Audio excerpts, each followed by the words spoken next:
Arpita Patel, જેટીવી news અરવલ્લીમાં આપનું સ્વાગત છે। માલપુર પ્રાથમિક શાળા નંબર 3 આગળ કોન્ટ્રાક્ટર અને તંત્રની બેદરકારી સામે આવી।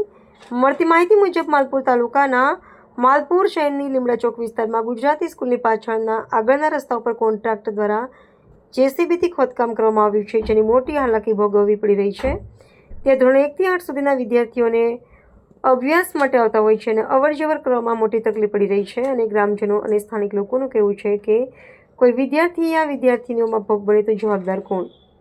અને સ્થાનિકોનું કહેવું છે કે સરકારશ્રીના નિયમ પ્રમાણે કોઈપણ પ્રકારની કામગીરી કરતા પહેલાં કોઈપણ તંત્ર કે જવાબદાર વ્યક્તિએ ડાયવર્ઝન અથવા સાઇડમાં રસ્તો બનાવ્યા પછી જે તે સ્થળ ઉપર કામગીરી કરવાની હોય છે। જે આ જગ્યા ઉપર તંત્ર કે વહીવટી વિભાગના કોઈપણ કર્મચારી દ્વારા આવી કોઈપણ જાણ કર્યા વગર ખોદકામ કરવામાં આવ્યું છે, જે તાત્કાલિક ધોરણે પરિપૂર્ણ કરવામાં આવે, એનામાં કોઈ અણબનાવ ના બને અને બને તો જવાબદાર કોણ, જેવા સવાલો ગ્રામજનો દ્વારા કરવામાં આવી રહ્યા છે। અને ગ્રામજનોનું વધુમાં કહેવું છે કે માલપુર બહારથી અંદર વિસ્તાર સુધી મેન બજારમાં વર્ષોથી રસ્તો બિસ્માર હાલતમાં છે, જે સાબરકાંઠા બેંક જે આવેલી છે માલપુર તાલુકાની આસપાસના 100 જેટલા ગામોના જન્મદિવસના સભાસદો જે આ પગાર માટે જાય છે, જે રિક્ષા કે પ્રાઇવેટ વાહન તે લઈ જવા માટે નિકાલ કરે છે, કારણ કે જે રસ્તાની એટલા વર્ષોથી અડચણ છે, જેના લીધે પણ લોકો મોટી મુશ્કેલીનો